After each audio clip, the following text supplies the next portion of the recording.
episode of Beyond the Black Rims. I'm Mars Girl. I'm Josh Knight the First. This is Season 5, Episode 24. Or Episode 118 if you're counting. And it's the season finale of Season 5, so, rounding out the year at the end of the season's kind of convenient, right? It's kind of a good night to end, all things considered. You know, we're, of course, a week out from The Force Awakens here. We've done, 2 seasons this year? Yeah. This show takes up a good chunk of our time to do, but we enjoy doing it. It's nice to have done it for 5 seasons, and even now we're already looking forward to doing Season 6. Yeah, at the beginning of 2016. It's so strange to be saying that. The years seems to have just flown by, but I'm glad that we've been doing it along with you guys, and thanks as always to the Patreon contributors at patreon.com/MarsGirl. You guys always make this show and many others happen. We're looking at some new Patreon contributors down here, scrolling across the bottom today, actually, and the newest Patreon contributor has asked for me to do the Vision of Escaflowne, the TV series, the 26-episode TV series, and actually I've just recorded it, and it's in the editing process right now, so I imagine in another day or so, it'll be up and ready for you guys over on Patreon. If you guys want to get in before anybody else gets the chance to see it, you guys will be the first to see it over at patreon.com/MarsGirl. Yes, hopefully next season we can do a crossover with The Flash and Arrow, should CW see to it to actually give us the rights to do that. I have my Batman costume waiting, I just need to lose the weight. They're never gonna let Batman on along with them, though. That's just... They need to, but they're not gonna do it. Sorry. I know. I'm sorry. I hate to completely crush your hopes and dreams, but well, I gotta bust balls. Well, tell me what else is going on. Well, I do have one thing that I'm happy for going into this. Some of you guys might have seen it over on Twitter. Some of you might have known for the last couple of months, ever since right before we left for Japan, I've been hunting, searching, and trying to find, but not destroy, the Mach Driver Honno, which is the belt that both Chase and Go used to become their respective Kamen Riders in Kamen Rider Drive. Well, finally this week, I got it! I freaking won a bid. I've lost like 5 in a row on this mofo, but finally I got one. Well, so that's my Christmas present to myself. Hopefully it'll be here by like Monday. And now what do we get you for Christmas? Well, I don't know what you're getting me for Christmas. I know what I'm getting you for Christmas, because I did that before I came home from work today. Oh, well, this is the first time hearing about that. Yeah, but you don't get to find out what you actually got yet. No, don't tell me. I'm not gonna tell you. I don't want to know. Okay. There is one other thing that's been going on. You remember, I think it was back in, Test Episode 0 or Episode 1, Season 1, where we talked all the way back about, the creation of, oh my god, this musical is coming out called Disney Descendants. Yes. Okay, and then it came out, and then we never saw it. So then we finally got some free time in our schedule to watch it last night or the night before. It was last night, right? I guess it was No, the night before. No, it was the night before, because last night I had to go to bed because of the early shift. Oh, you're right. So 2 nights ago we finally got to watch this mess. Congratulations to those of you who like it. Good for you. Well, I'll say this much. What's the name of director/choreographer? Kenny Ortega. Kenny Ortega, because he's choreographed several other things that people like and are good. Like, the choreography isn't even what is even an issue. No, it's not even a problem. And of course he did High School Musical and all that crap. And this is it. Michael Jackson, this is it. But man, that thing is vapid.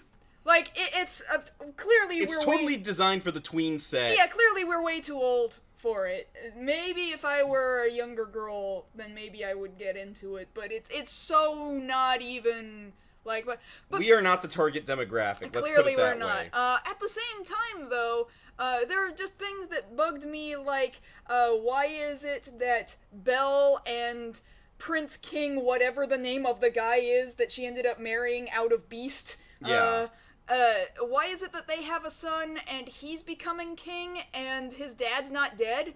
That didn't make sense to me. He's not dead and he's not old, so why is he becoming king now? Exactly, it didn't make any sense to me at all. So there were, little things here and there that confused me for that reason. It was somebody's really bad fanfic. I get what some people say.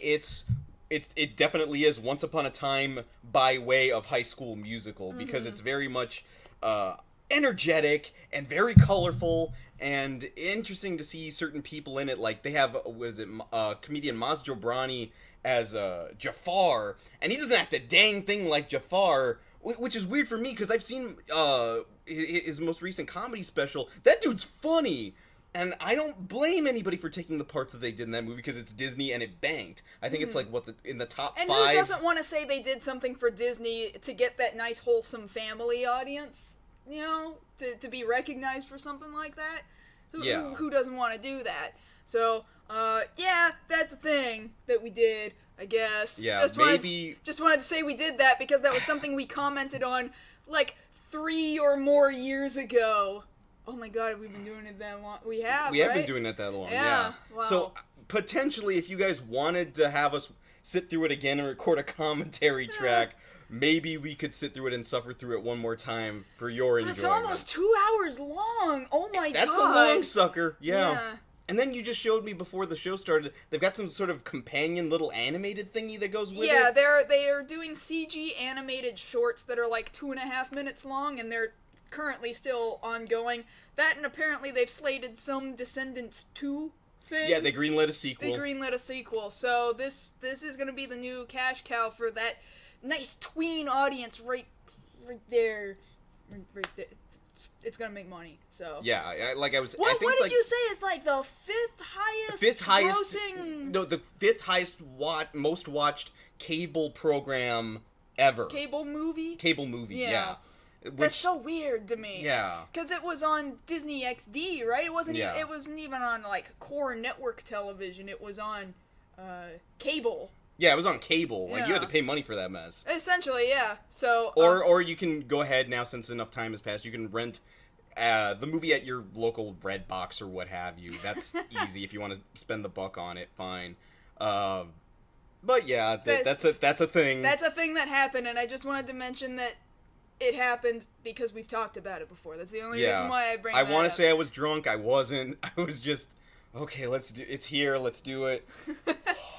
So yeah, that was the thing. Yes. Okay. But we have an actual show. Yeah, it might have been for you guys. Disney Channel, not necessarily Disney XD. It doesn't matter. It'll air on both, whatever. It's cable. It'll be around forever, probably. But yes, we have an actual show with actual stories tonight, and let's get to them. Right, so first story is in regards to, you guys seen this new Teenage Mutant Ninja Turtles trailer for the sequel to that previous movie? Yes, Teenage Mutant Ninja Turtles Out of the Shadows. First trailer dropped just yesterday. Late last night. Stephen Amell, who's in the movie, tweeted out, "Hey guys, take a look at this, and we're going to talk to you guys about it. How it looks significantly maybe better than the first one." Let's be careful. Yeah, let's careful with those words. Yeah. But yes, that's our first story. Our second story is in regards to this past weekend. We saw the PlayStation Experience with a ton of new info coming out about different games that PlayStation has forthcoming, and of course the biggest thing, like we weren't going to talk about it, was this new footage and a ton of scary information about the Final Fantasy VII Remake. You're ready to go off on this. I'm sure a lot of people have already heard me talk about it on other pieces of social media, but what the hell, we're going to do it again. So, but otherwise we will touch on other parts of the PlayStation Experience. Yes, and the last story we have for the evening, kind of a nice, bookend on really one of our major stories for this season is The Force Awakens. So apparently a couple of items, merchandise, shall we say, was unofficially released, and by on shelves, yeah. Yeah, like it was put on shelves and people were allowed to legally purchase these items, and now cease and desist orders are being put out against those individuals who bought those items legally. It's kind of a strange position to be in. Don't worry, we're not going to show any pictures. No, we are not going to spoil these anything. Items, and we're not going to tell you what these items are. In fact, we did not even go and look them up. We only did as much information up to a certain point to make sure you, the viewing audience, are not at all spoiled. That's very true. For next week. Same with ourselves. We don't want to spoil ourselves either. Right, exactly. Because, oh my god, it's in a week! It's a week! Oh my god. Like, we'll touch on that for a sec. We're still building our costumes. For a week from now, we'll be sitting in theaters. Like it's already, we'll already have been in our theater for 2 hours. Like, the movie may or may not have been already over for us. Yeah. In a week, but... Okay, alright. Enough of that. Let's get down to our our follow-ups. Yes, Alright, follow-ups. let's do that. Please do. Tell me what's up, Josh. Okay, so, first and foremost, can't end the season without talking about the other thing that we talk about every week on the show. Our favorite, yours too, not really. Not quite Justice League. All right, here we go. So I didn't mean to leave it that big in the back, but you know what? No, that's okay. fine. I want people to see the troll faces that we put on. That you put on. Trinity. That you're such an artist, Josh. Oh, I know. I was so inspired. It just came to me one day. So interesting news coming out of Brazil, actually. So the costume designer for the movie for Batman v Superman Dawn of Justice has officially gone on record, since the last trailer that we all saw and we talked about last week just doesn't give a crap, to go ahead and say that the sepia tone footage that we're seeing in these trailers and commercials that doesn't seem to mesh with everything else is in fact confirmed as a dream sequence. Well, thanks for telling us absolutely everything, guys. I know, thanks a lot. It wasn't like we couldn't figure it out, but you guys, have no chill as far as, you know what, whatever you guys want to find out about the movie, go ahead. You know what, here's the script. Take the script. I don't even care. That's already out anyway, right? Yeah, according to my brother, who, Reddit's, nonstop. The script has already been out. Now we know this is a dream sequence, so we don't have to worry about Superman looking imposing and unmasking Batman and Batman snapping somebody's neck, thank God. I mean, I'm glad for that, but at the same time, it's man, you guys just can't keep any secrets, can you? You couldn't make it the full 3 months. Somebody somewhere won a bet over this. Probably. More than likely. It's just, that's a terrible thing. Terrible, terrible thing. Okay, so moving on to some terrible news? A little bit less terrible news. So, of course, in regards to The Force Awakens, this is a big, big tentpole movie. A lot of people are going to be seeing this thing, probably most of you guys next week, which is probably a lucky thing that we are ending this week. That way you guys don't feel at all conflicted about missing the show to go see The Force Awakens. Not that we would blame you were we doing a show next week. Yeah, I don't think there's any contest to go see The Force Awakens. What are you doing? But there are several trailers attached to The Force Awakens. The biggest one that's kind of a weird thing is the first trailer for Star Trek Beyond. At the same time, that's a franchise that was also launched in, as far as a director is concerned, under J.J. Abrams. Right. So in a way, it makes its own weird, bizarro world kind of sense. Yes. In that sense, it does, but it's kind of hey, you're getting, your chocolate in my peanut brother, bro. Peanut brother? Peanut brother. Peanut brother! I don't know, somebody work that out, and I don't know what I just said. Point being, those two are going to cross next week because there's going to be actually a lot of them. Apparently, also, the Independence Day sequel will also have its first trailer debut next week, as well as several other titles. X-Men Apocalypse as well, which we should actually be getting a trailer drop on tomorrow. Interesting. But we'll probably just tweet about that since, we won't be here. Yeah, we won't. I mean, we'll be here. We'll just be on social media. But you guys will have that to look forward to next week when you go to the theater. Okay, so moving on to a little bit more DC news. So, in regards to the television aspect, so we talked to you guys before about the currently airing Supergirl over on CBS. And we've got a picture here that we'll show you in just a second. We do? The one that's labeled... Yeah. Don't click it yet. Okay. So, people have been wondering about, the casting of the show, in specific the character of Hank Henshaw, who, for anybody who knows the comics, becomes the cyborg Superman, who shows up after, Superman is defeated by Doomsday. Right. Well, on the show, Hank Henshaw's depiction was a little bit odd, and they've been dropping hints as to, wait, he's not exactly who he says he is, and people were starting to think, well, is he already a cyborg? Are they doing that? And apparently they've completely flipped the script on who the character was. It's not Hank Henshaw at all. In fact, it is the Martian Manhunter, completely throwing people off. Well, look at that. And the surprising thing, he looks good. He looks all right. Yeah, he's I don't think he's perfect, but I think he looks pretty darn good for TV live action adaptation. Yeah, arguably, if you compare him to, say, the Young Justice model, he's only missing his cape. Yeah. And that's saying a lot.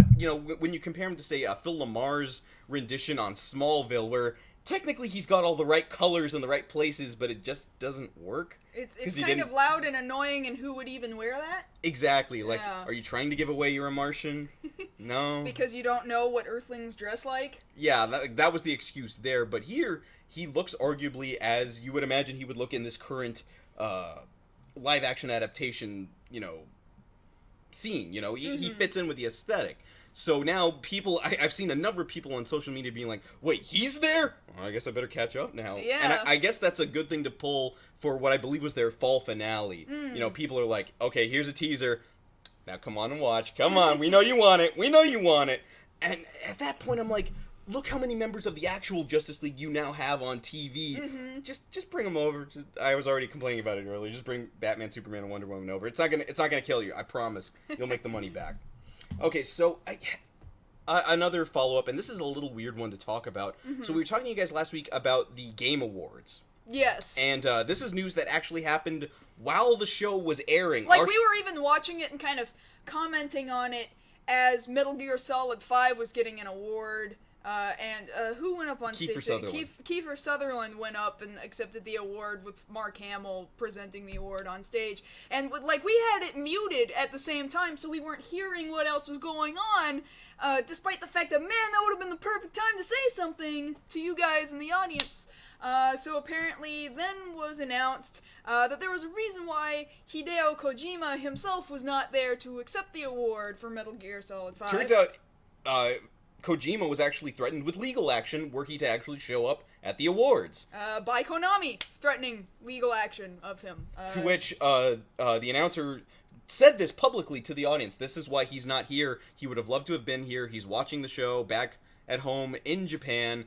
But were he to actually show up, they would have legal action to be brought against him. To which the audience took to that. Booed. Yeah, they and ending up with a very the internet.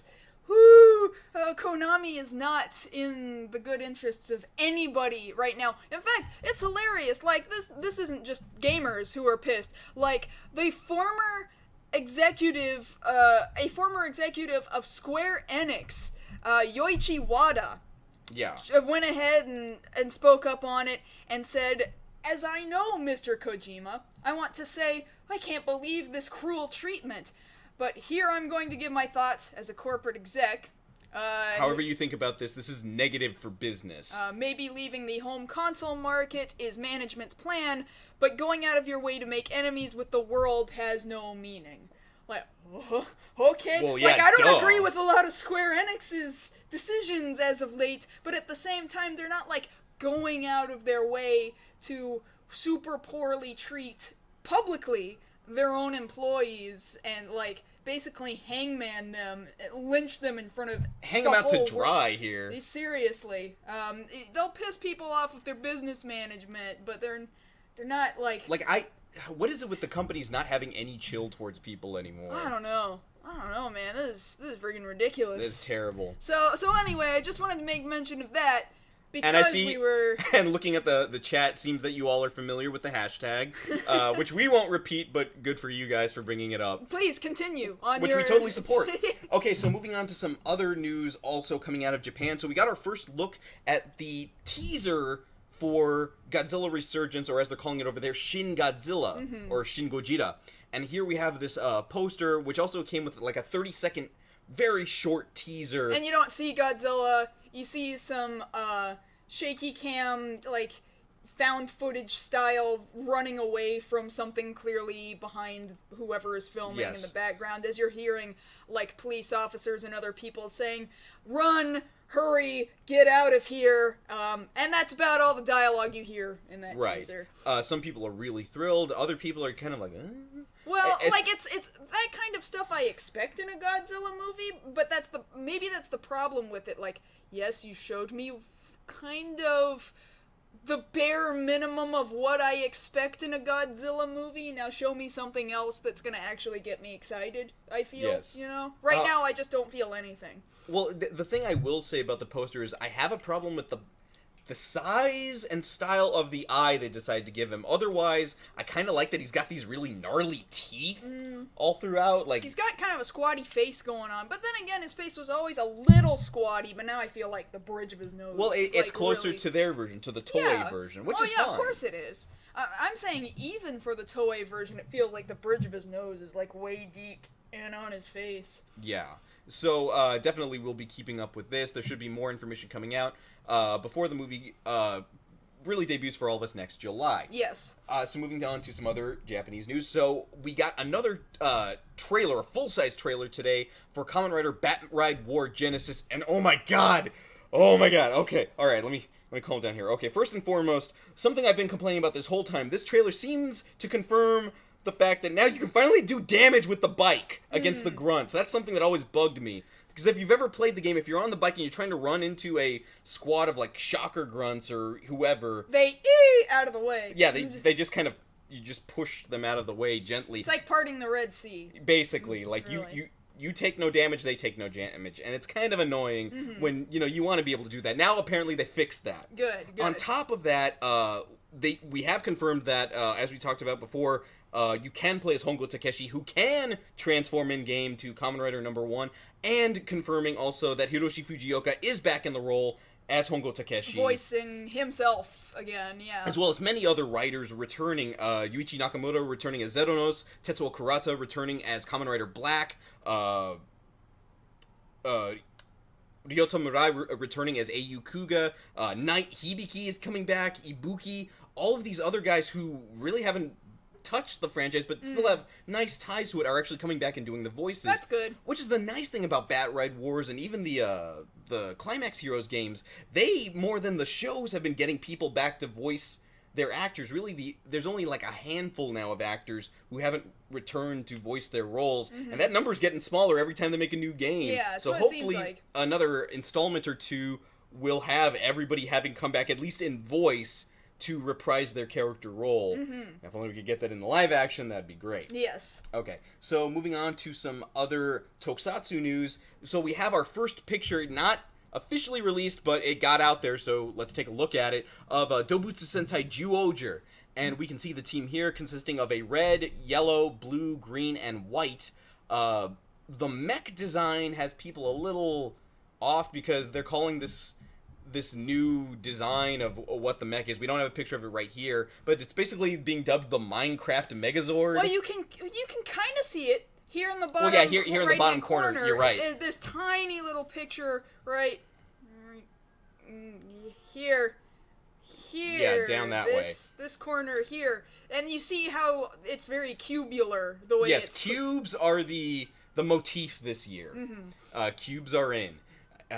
Whether or not that's gonna work, I don't know. Like, this for me rings up right up there with Tokyo as far as, man, y'all really simplified the design. Like, how much time did you not have left? Like, same thing with the Tokyo Megazord. Design me a Megazord. I don't know, 3 lines. There you go. Boom. You know what? This time I'm not even gonna try. Here's a box. Do something with the box. Otherwise, I like the suit designs. You know, cool to see the animal designs across the chest. But, of course, hopefully when we come back from break, we'll have a press conference to address, and then we'll bring up more information with you guys about the characters and the overall story. Sounds good. Also in Tokusatsu news, for the Kamen Rider Drive Ghost movie war that should be actually coming out this weekend, some early screenings had people coming out with a little bit of interesting information. One piece being that the next rider, Kamen Rider Necrom, like we all figured, was shown at the end of the movie, kind of like how last year and the year before they always tease the next rider to show up.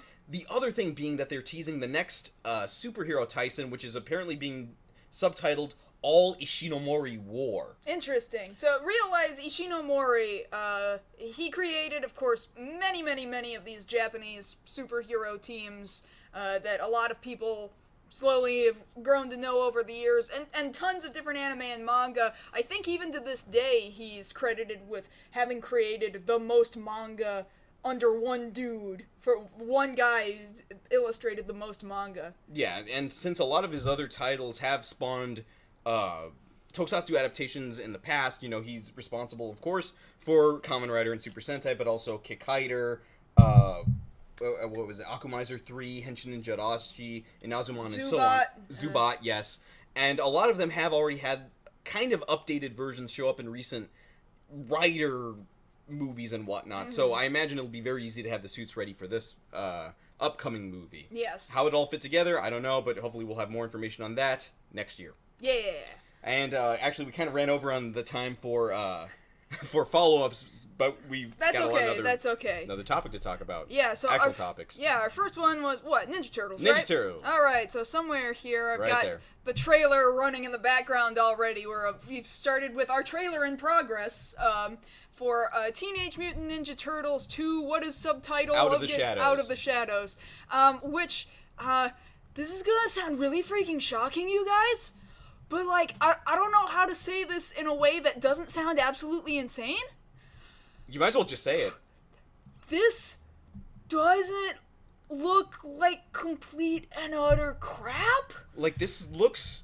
I don't understand why I'm saying this. Well, because I do and I don't. Let's take it from the last installment. Yes. From so the Michael Bay. Let's take a step back for a second. So the Michael Bay produced Teenage Mutant Ninja Turtles, of course, did great numbers in the box office, met with so-so reviews. Because what are you gonna do? It's an old property, and nostalgia is selling like gangbusters right now. Oh, absolutely.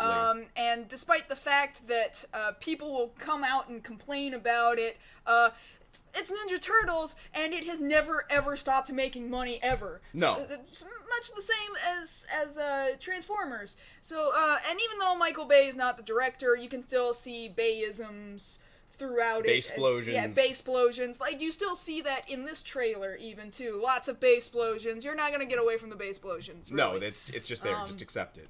Yeah. So, yeah, the previous movie... I don't think it was my least favorite Ninja Turtles movie. No, that between the both of us, that distinction goes to the CG TMNT. Tamunita, as we refer to it. Yeah, and even worse than that was not a TV series, but that live-action Ninja Turtles... The Next Mutation was quite awful. Oh, man. But that's not even a movie.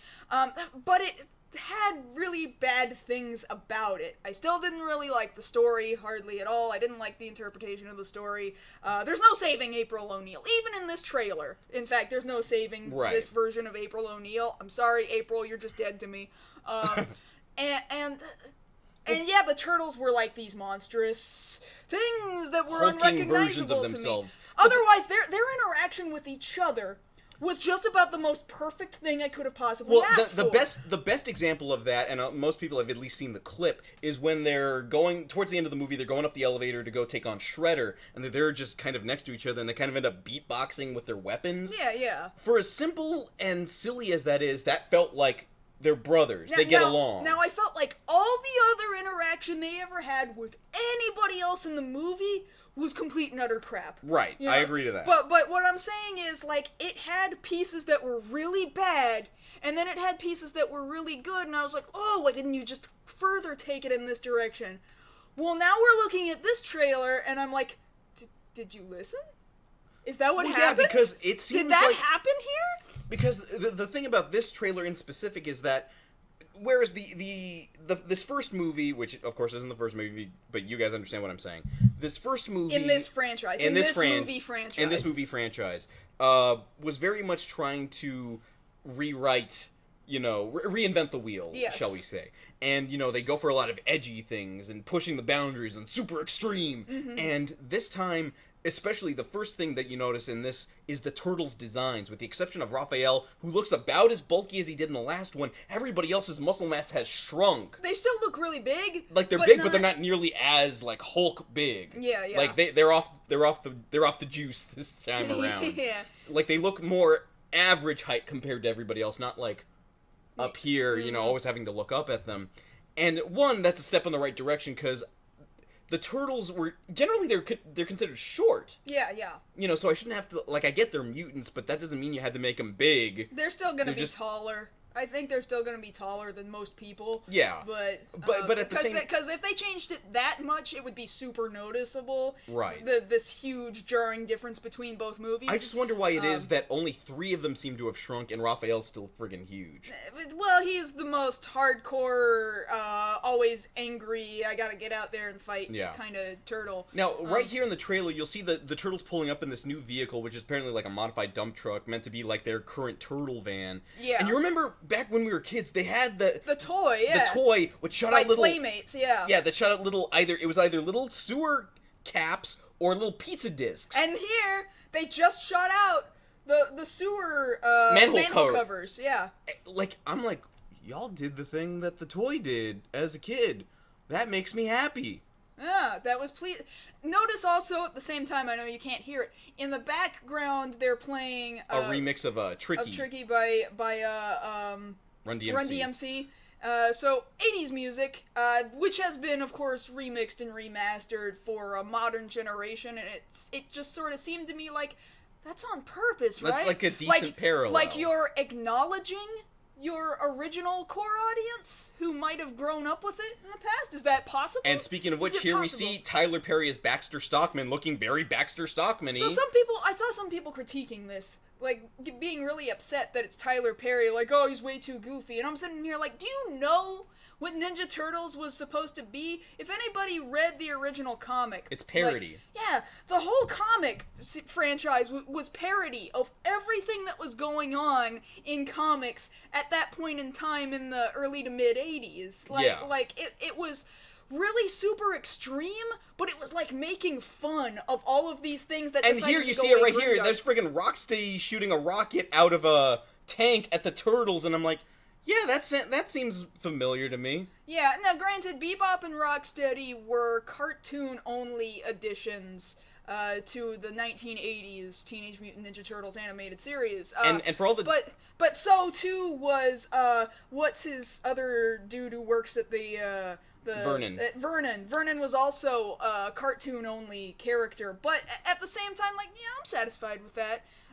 They are at least acknowledging where they've pulled some of these things from. And looking here, obviously Bebop and Rocksteady look straight out of the friggin' cartoon. You remember we were looking at the pictures of them before they get transformed? Of WWE wrestler Sheamus and Gary Anthony Williams as Rocksteady and Bebop, respectively. And even before they transformed, those photos looked... I was like, well, dang, okay, let's see what they look like once they're transformed. And now that they're transformed, they look almost spot on. Like, yeah, I don't have a problem with it. I can't even get mad at them. I'm not mad at them at all. Now, admittedly, I'll acknowledge this here in the trailer. The whole portal above the city and stuff coming out and destroying New York, like...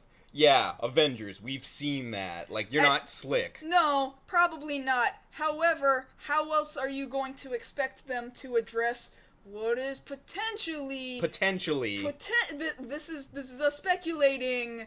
Dimension X kind of stuff happening, or it could be something completely different. We don't know. We're speculating. And then finally, here... We have Stephen Amell as Casey Jones, who, yeah, admittedly, I agree with a lot of you there in the chat. I prefer Elias Koteas' rendition because he looked and acted and sounded in my head like Casey Jones. I'm glad that Casey Jones is there. However, this Casey Jones to me doesn't look like Casey Jones. But then again, this April O'Neil, if you ask me, doesn't look like April O'Neil. I'm just saying, if you were gonna do it, like, I get it. He plays a vigilante over on the CW right now. Mm-hmm. Could you have given him a wig? Like, he looks like Oliver Queen in a hockey mask. I know. That's my biggest complaint there. Otherwise, yeah, I'm happy that his presence is there at all. Yes. But yeah, hopefully in a post-credit scene we'll see more things that we know from the cartoon that we all grew up with. More things that we know from Dimension X, perhaps. Right, more characters and not specifically Krang, because again, the Krang. Yeah, because Krang as a character was again a 1980s cartoon only character. Yeah. However, his race were the Krang, you know. If we see even one of his race, I would be satisfied, you know. That would be amazing. I think we can go ahead and say that for this movie, surprisingly, and we're very scared for ourselves, we are cautiously optimistic. Yeah, because some people, similarly for Star Wars, yeah, you know, we're very heavily burned by the prequels and want to get excited for Star Wars The Force Awakens, and they can't because their little hearts are broken, like, we were hurt before, we don't want to get hurt again. This is kind of how I feel about this movie. We were hurt, we don't want to get hurt again, and yet you kind of look like you're going to deliver this time. Yeah, I'm scared. I am a little scared because there are things that, again, don't necessarily fix the previous problems of the previous movie. You're not fixing April, and you're not fixing the base explosions. However, everything else around But I'm it. not gonna lie. I'm not gonna straight up lie and say I don't have a little bit of the fizz. Yes. It's giving me a little bit of the fizz. Okay, so yeah, cautious optimism for Ninja Turtles Out of the Shadows. Hopefully we'll actually like this one. I want to like it. I want to, actually. I want to. And I can say really that do. more than I did for the last one. Yes. Okay, so moving on to our second story of the evening, talking about last week's PlayStation Experience. Somewhere around here I've got a picture just of the PlayStation Experience logo. Somewhere. No? You know what? Screw it. I'll You want to just get right into it? No, I'm not gonna put up a picture just yet. I will have some imagery here in a second. But I do want to talk about the PlayStation Experience, which, was really, really interesting. We had some really fun announcements come down the pipeline. For example, Uncharted 4 apparently now has some branching dialogue options in some parts. That's not a thing that they had in previous versions. New reveals of Street Fighter V characters. There's a whole big old list of new PlayStation Vita games that just came out. For example, Civilization Revolution 2. There's an Attack on Titan game coming out for Vita. I don't know if that's the same one. I'm pretty sure it's the same one. Okay. Lego Marvel Avengers. Dragon Quest Builders I'm kind of interested in. Mighty Number 9 is going to make its way to Vita. We know about that. Yeah, we knew that one. And World of Final Fantasy, which we've seen kind of some shots of before. The very cutesy looking, like it's really going for a really young Final Fantasy audience and trying to rope children into the franchise. Well, you see, I don't blame them for that marketing ploy, because you gotta get them while they're young before they're old enough to be hard and embittered by potential decisions regarding, I don't know, a remake of some sort. Yeah, I'll get to that in a second. All right. Ratchet and Clank have a game coming out for PS4, and they unveiled a trailer for that. Ni no Kuni is getting a sequel. Ni no Kuni is getting a sequel, and I own the first Ni no Kuni. I haven't beaten it, but man, it really is a very pretty game. Oh, it's beautiful. Very, very traditional. Like, if you're still trying to stick to kind of a traditional JRPG style game in a modern age, Ni no Kuni definitely did it.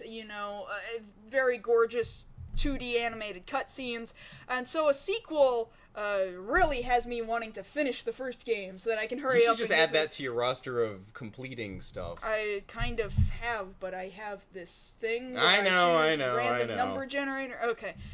So I'm also excited about some stuff in PlayStation VR news. I'm probably not going to get the PlayStation VR. However, Res Infinite announced for PlayStation VR, and Res came out on PlayStation 2 originally. I think it came out re-released on another console since. But man, to experience it, it's kind of a rhythm-ish puzzle game. You're like a dude, you're like floating through like cyberspace, and you have to select things in a rhythmic way. To be able to experience that in a virtual reality more sort immersive. of thing, to be more immersed in that would be really interesting. And then Psychonauts 2 which we got mentioned announced. last week. We did announce that, and it's just, I'm cautiously optimistic about it, because Psychonauts was well noted for being quite the interesting game. However, Double Fine, they're the ones who are making Psychonauts 2. They're funding it through, is it Kickstarter? They're doing crowdfunding. They're doing some kind of crowdfunding campaign. And in the past, they've been known to be kind of shady about their crowdfunding. So I'm excited about the idea of a Psychonauts 2.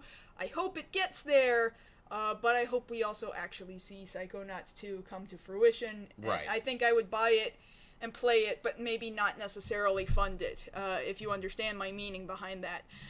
So I've been waiting and kind of holding back what else I really wanted to be talking about, but I didn't want to completely gloss over everything else that happened at the PlayStation Experience. Okay, so it is a different crowdfunding site that they are using. Yeah, for Psychonauts 2. For Psychonauts 2. Now, admittedly, for this next piece of news, I didn't get to see it until I got home, but I know my phone was blowing up in my pocket at work, like, what's going on? Something must have happened on the internet. So, yes, they launched this trailer I've got playing right now, for Final Fantasy VII Remake, which I'm going to actually say off the bat, I don't necessarily hate the trailer itself, Like, there's some things about it that I'm not as kosher with, but, like, I wanted to be cautiously optimistic. I wanted to tone down my hate and my anger. I was like, well, I'll it say looks this, very pretty. On its own, this trailer gave everybody the fizz, because this, I think, in people's minds, are what they wanted from a Final Fantasy VII remake. Like, this is it. This is exactly how I wanted. This is being made on the, Unreal Engine 4. Unreal Engine 4. And, so for that reason, it's of no surprise that it looks as good as it does, but, again, bare minimum, Square Enix, I expect out of you, like, really beautiful cutscenes and stuff. Like, that's not something that's going to impress me. To me, this says, oh, they sure made a good-looking Final Fantasy VII movie. Again. I'm not sold, on the battle system just yet, but it's also too hard to tell exactly how nuanced this new battle system is. It's a little too hard to tell. Some of the voice acting is okay, and some of it is so-so. Well, because it's the same voice actors for Cloud and Barrett that they had in Advent Children. Yes. So those voices sound familiar to a lot of fans. I don't understand why Barrett needs to wear sunglasses right now, but if I'm to... That's a moot point. Yeah, I admit that that's nitpicky of me. I still don't understand, like he was fine the way he was. You don't need to be adding accessories to him. He wants to wear sunglasses at night. Give him a break. Nah, I'm not that into it, though. No, look, if you concede you can give it a break about the sunglasses, would you feel better getting mad about some actual bad news coming out of this thing? So like, actually, yeah, there is some actual bad news to come out of it, and that is that the very next day, they decided to tell everybody the Final Fantasy VII Remake is coming out in, like, parts? Huge parts. Like, big old pieces. Big episodic parts? And I'm trying to comprehend how that makes sense. And some people are sitting here, and they'll give me the good excuses, the reasons why this is good. Let me go over those first. Yes, go over those first. Reasons why this could be good. Well, Final Fantasy VII was originally on 3 discs. Yes, okay, but it came to us in one whole package. You know? 3 discs sold together. Not to mention, really, disc 3 was kind of just endgame final boss, and maybe you could go back a little bit, but it had no other new story. All the story was technically on the 2 discs, and then a little bit more on the 3rd. So I don't understand that. And then another good part suggests that, oh, well, that means we get to play the game sooner, rather than having to wait, like, 5 to 10 years for this whole game to be finished. I'm like, yeah, but, like, you're gonna get the first part of the game, and then you're still gonna wait, like, 5 to 10 years before the whole thing is gonna be finished anyway. Like, I don't understand what... I guess some people would rather just have a little... Like a freaking junkie. You would rather It's the spoiling your dinner mentality. Yeah, I get that, but I don't want that. I want the whole thing so that I can sit there and marathon it until my eyes bleed. Well, yeah, the way that I did the first time I played the game. Your first playthrough, how many hours did you put into this thing?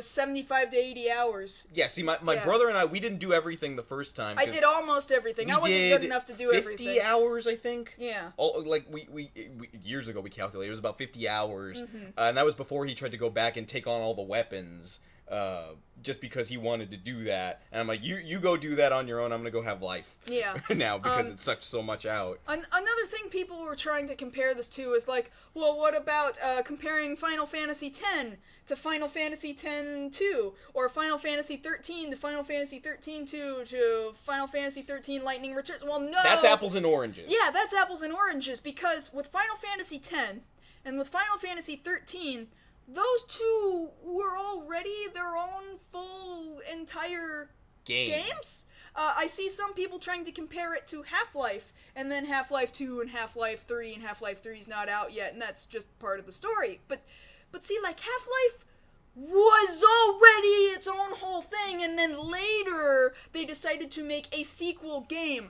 This is not the same thing as making a sequel game. This is taking one game and that already exists and splitting it up. So another thing that Square Enix is trying to promise us, right, is, well, don't worry, there's going to be so much content in this remake that every part is gonna have so much stuff in it, it's the size of its own game. Well, what does that mean? Because lately, when you're talking about current-gen console games, that means that, what, 5-6 hours a story?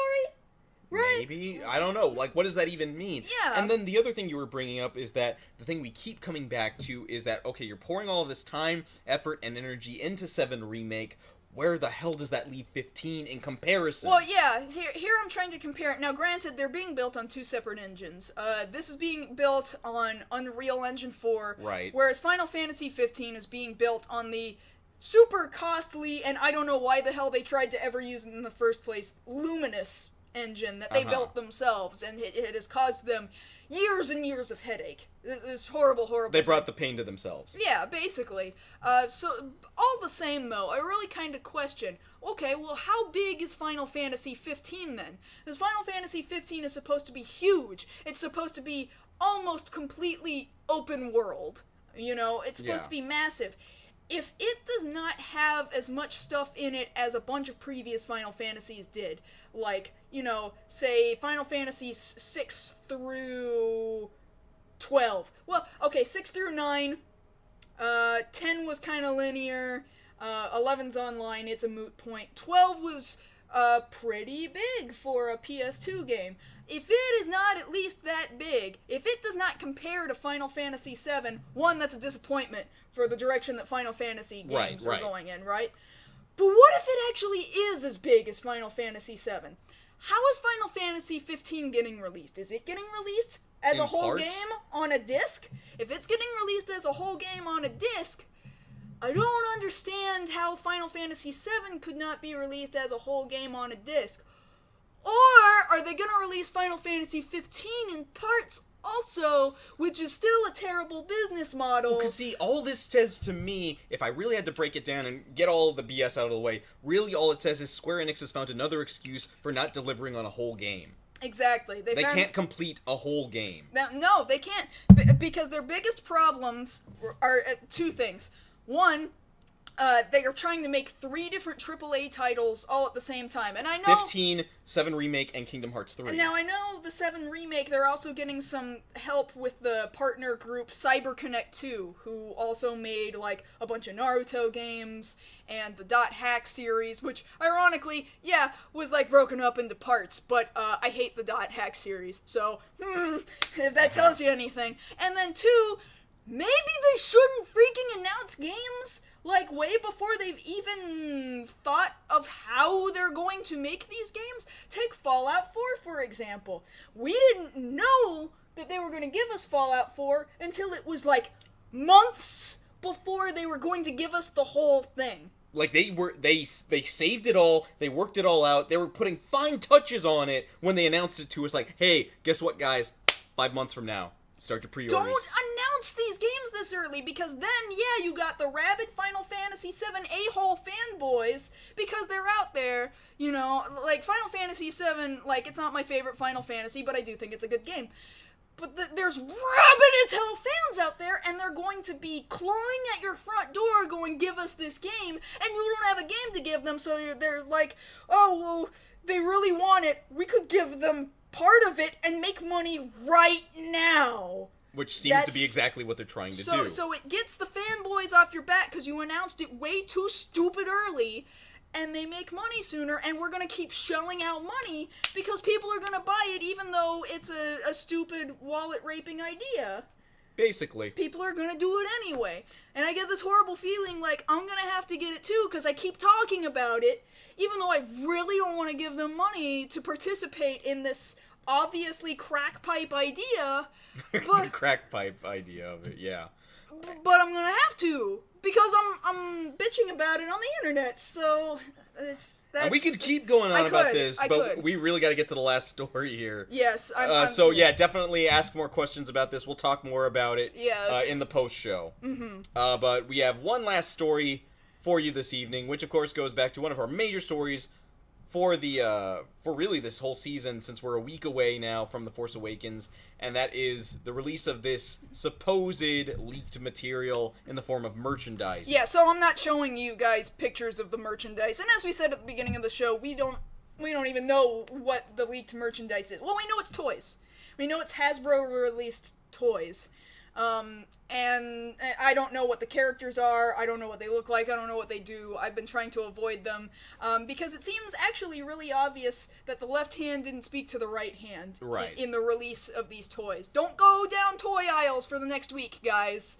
Like, admittedly, I had to do that today. I had to go through a toy aisle to get to something, and I had my back turned to the Force Awakens stuff, because now it takes up like half the aisle. You know, because you're a week out. And the thing is, really we're bringing this up as a whole, like, we'll tell you some stuff about it, but really this is to bring up, a lot of us here have been waiting a good chunk of time for this movie. Yes. And by this movie, I'm not just saying another Star Wars movie. I'm talking about the Star Wars movie that we were all hoping we were going to get out of The Phantom Menace. Yes, I agree. The movie that makes us feel the same way that J.J. Abrams, that Mark Hamill, that friggin' Kevin Smith feels like, saying, I became a kid again, walking on the steps of the Millennium Falcon's ramp. And I hope that's not them just lying to themselves like we all lied to ourselves in 1999 when The Phantom Menace came out. It was a strange phenomenon. Well, because there's this video going around right now of, it's a compilation of footage of people at the theater for The Phantom Menace, and it's just so funny watching in retrospect everybody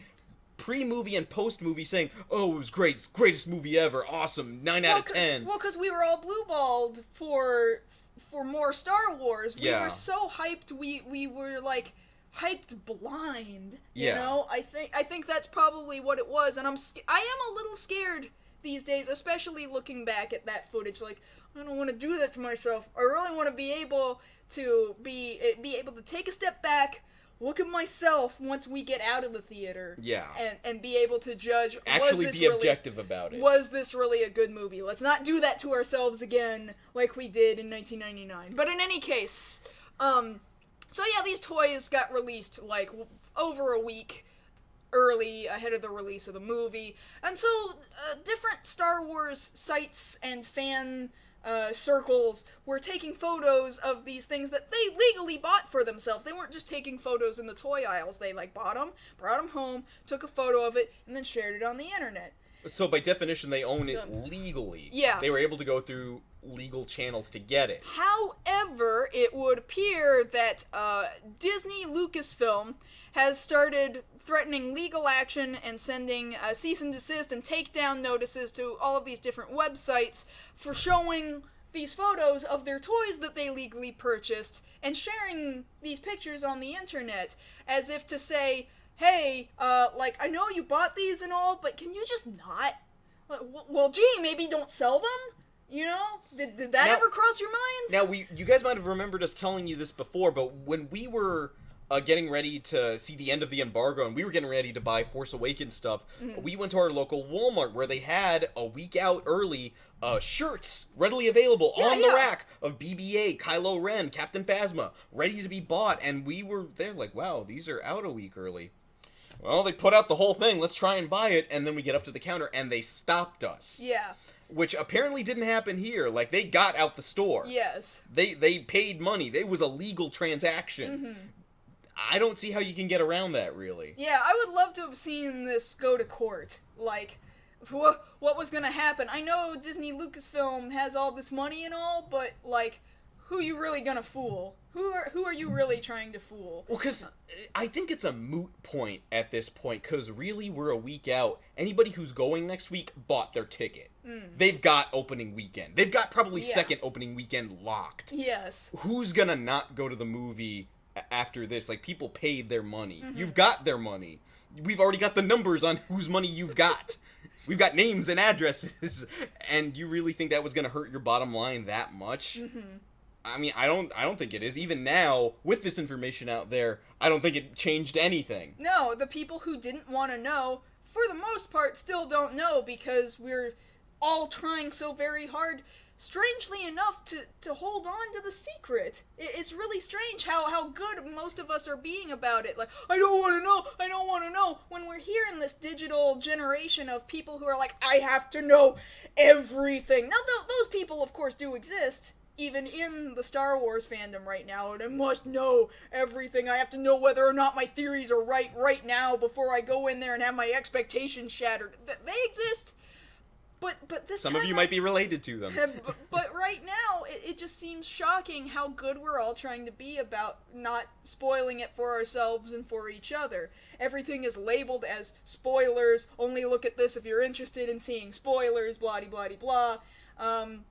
And then Hasbro goes and does this dumb crap and just releases toys like, I know they said they want to keep a bunch of secrets, but we want to make money now. We like money. We like money, and we like it faster rather than slower. Now is good. All right, let's go. And I'm just wondering if somebody on Hasbro's side got fired. If somebody had to have gotten fired over this. If Disney is pushing, yeah, Disney is pissed. I'm telling you, they're pissed with somebody at Hasbro. Like, it wasn't like, hey, sorry, this is Hasbro calling. Sorry, we screwed up. Hey, get you back on the next one. Disney's on the other end, like, we demand a sacrifice. Like, so yeah, somebody probably lost their firstborn for this. Entirely possible. Entirely possible. But we say that to say, we are, for most of us, either 7 or 8 days, depending at this point, away from this movie. For any of you guys watching, and any of you who might be watching this later on, within the next week, once this gets posted to YouTube, please, for one, tag your stuff, alright? Yeah. If you want to be the guy who looks up the spoilers, that's your prerogative. You go do that. You be you. Just tag your stuff. Don't just outright post it. Be mindful of the people who want to keep the suspense, the secrecy, because for them, this could be the world to them. You know, for a lot of people it is. So as such, be mindful and respectful of that. And 2, maybe, that was 2. And 3, maybe, because we're going to have to do this next week, we already figured, because we have a lot of those kind of people in our feeds, maybe try and wean yourself off slowly, starting now from Facebook and Twitter and Tumblr. Because I know for a fact, I don't know how many movies this year, no less than 4 movies this year got spoiled for me before I got to the theater, because full gift sets had made their way onto Tumblr. The UK is getting it a day before North America is, so be careful, guys. And plus, we An have... English-speaking audience gets it before... Most of our viewers, I know, are North American. I know I've got some elsewhere in the world, but most of you guys are North American. And then people will have gotten out of the premiere next week. I think that's Tuesday. Yes. So, yeah, the information's going to be out there well ahead of time. Be mindful of it. We get to be the generation that doesn't have to be burned by this by each other. You know, because back then we didn't have all the technology that we have now to be able to do it. We've been so good about protecting this. They've been so good about protecting this. J.J. Abrams, the cast, everybody on that from the creative end have been so good about it because they know how much it means to them and to us, the fans. Yes. Let's protect what they've sought so hard to protect. Please do. In the meantime, I know we gotta wind this down. Yes, this is the final show of the season, and we are gonna take a break. Although, if you want more Star Wars stuff, I think we are, in fact, on premiere night, going to be taking my phone with Periscope and doing some live periscoping at the premiere, where I'm sure it's gonna be this most amazing, awesome madhouse of Star Wars, The Force Awakens people. Yeah, because I never got to experience that for this last trilogy. This will be my first time. And I'm telling you, even if the movie sucks, the experience is absolutely amazing. So to be able to share that with you guys, to be in a day and age where we can feasibly do that for you, I think is so fun and so cool. So I'll be excited to share that with you guys. For that reason, I know we typically tag our Twitter handles like right in the last sentence of our show, but do be following us on Twitter. Me specifically at MarsGirl for Periscope purposes, and me at Josh Knight First to link to her Periscope. And I'm sure you'll be taking pictures too, because a week from tonight we're gonna show some fun stuff from that premiere, and I think it's gonna be awesome. But that having been, we're done with the season, huh? Yeah. So that having been said, thank you guys for 5 whole seasons. We will see you next year for season 6. And if you're here live with us in the chat, stick around. Again, another half hour of Q&A for you guys. It's going to be about another 4 weeks break, and we'll tweet when we're going to come back live. For those of you guys who are just watching it on demand on YouTube, definitely, again, check out our Twitter handles, at MarsGirl, at Josh Knight First, so that you can be aware of when it is we're going to be coming back live. We'll do our best to keep you guys aware of when we'll be back. Yes. Yeah. But time to get to the chat, and for you guys on YouTube, we'll see you guys next season. Thanks, everybody.